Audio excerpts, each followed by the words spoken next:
our starting point, our jumping off point, if you will. Flash forward 3 years, we have actually now built a website that we want to give all of you guys here access to. That's our goal with this presentation.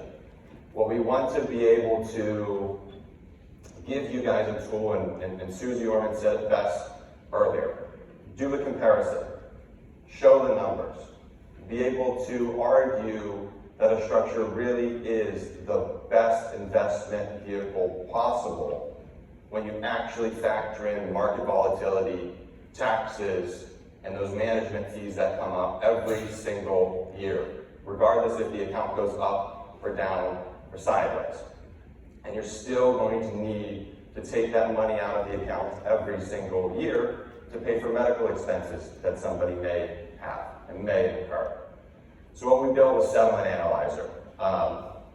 One piece of Settlement Analyzer, which I won't get into in much detail here, there's an automatic proposal system that we built into it. So you put in a couple features of your proposal. That's the first page. That's the second one. It's a really simple one. You can customize with your own logo, your own colors, your own disclaimers, whatever. And it comes with a graph on the third page as well. So that's available to everybody that has this as well. I understand everybody has their own formats, and that's fine. Nobody has to use this, but it's available if people were still using Excel, for example, and wanted to get to something else. But I'm not going to spend a lot of time on here. What I want to spend time on is the Settlement Analyzer tool. So it's a little hard to see up on the screen, but what we're looking at are really the parameters that we're trying to investigate. So we're looking at the year that this is supposed to start, the duration, the number of years. If this is a life contingent payout, how long do we expect this person to live for? You know, I'm going to show you an example here of a 20-year-old. Do we expect them to live to the typical 80-plus age? Do they have a shortened life expectancy? Maybe they come from really great genes and we think that they're going to live to 100. So we have to factor that in. We have to look at the state that they're living in. Every state has a different tax from 0% in some states like Florida to really high in states like California.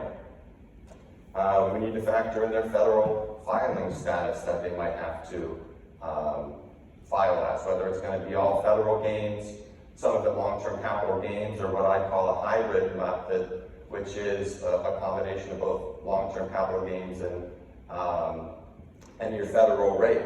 And we have the ability, again, to factor in the percent that we want to be allocated to bonds. You get to pick your own bond rate now. We've been talking about bond rates all day. They've been going up. I think the 10 years, over 3% today, which is great. And you see runs there at the bottom. We do this as a Monte Carlo type of scenario. So we don't run this one time and just say it worked or it didn't. We run it 100 times, and we can see in a second how it works.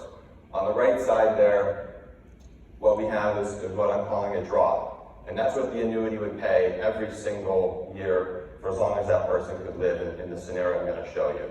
So that's what we can guarantee that that person would receive every year if they live to 1,000. So that's how it works. Again, you just put in all of your inputs. You put in additional income, and I'll show you a non-qualified example as well to factor in how the taxes might be different if you factor in some additional income.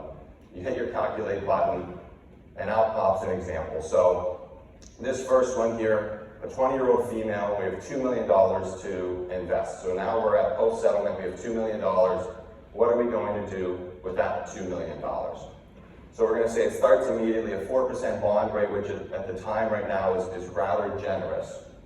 1% management fees, which is right around the average.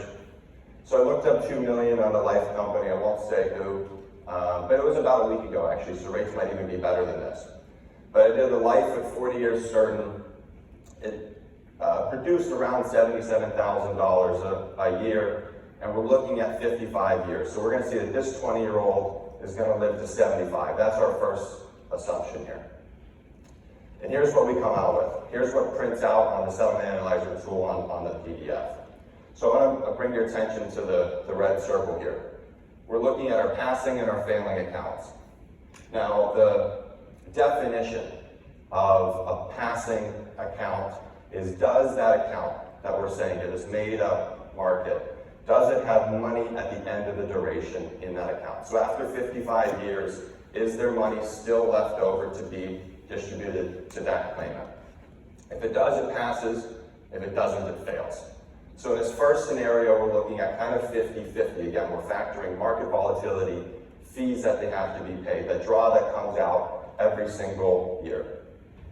And it's pretty staggering when you look at it. So if you see at the bottom, right, the average year that the balance ran out in this one is 2068. So of the ones that failed, the average amount of time they failed was 8 years early. So I'm going to do the same example. I'm going to switch one parameter, and I want you guys to see how much that changes. So we're going to go from 55 years to 60 years. So now they're living to age 80. And now, look at the change.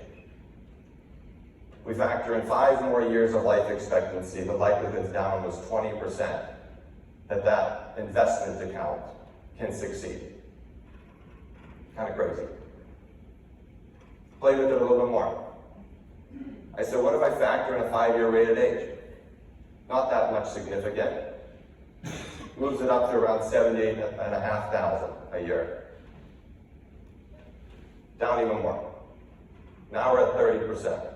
So now we're down 22% when we factor in a little bit longer life expectancy and a little bit higher benefit with the rated age. Let's take one more step. Same example. They no longer live in Pennsylvania, now they move to New York where taxes are higher on an income level. Same situation we just had in the slide before. 5-year rate, which is what gets us there. And now we're down to 13% success. Just because they moved from one state to another. And they have to realize more taxes on the amount of money that's in that account. So now with all of those factors in from our starting scenario that was roughly 50-50, we're down almost 40% in likelihood because of a few factors that changed. Now the first scenario alone wasn't great, it was 50-50. So you can sit with your clients and say, where's your risk portfolio? Is 50-50 worth not being able to afford X, Y, and Z for your child in this scenario? So that's one use for it. And these are just teasers. There's a lot more it can do. But it's just not for traditional or qualified cases. We can use it for non-qualified cases as well. So here's an attorney fee example. We're going to do an attorney fee for 15 years. We'll just look at it. Here's an attorney fee structure for 15 years. They've invested that into a market portfolio, if you will. It's not very good. And it's because, if you guys look at that start balance, we started with $1 million in premium. The day that they have to take that money and pay the taxes, they're down to $650. This is Massachusetts. High tax, high federal bracket. They're already up to the 37% bracket after that. They don't factor that in. We'll do the same situation here. And now we're going to factor in additional income.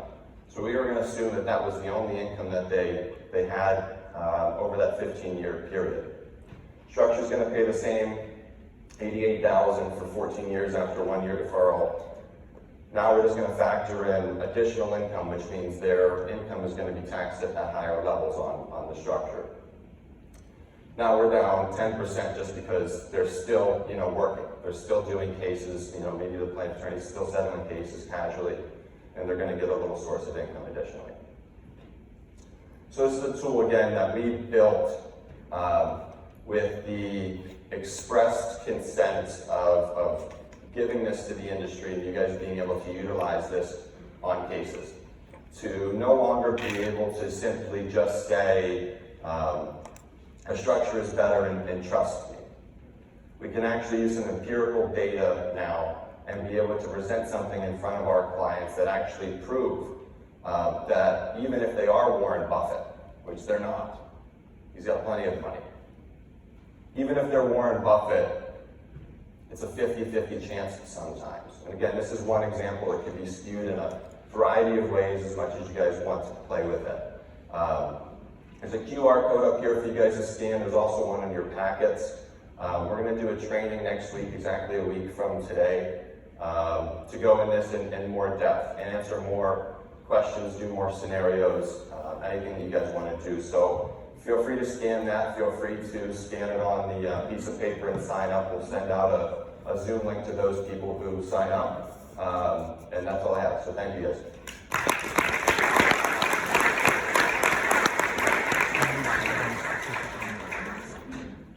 10 more volunteers. Some of you don't know me. Sadly, a lot of you do. My background is economics and finance from the University of Michigan.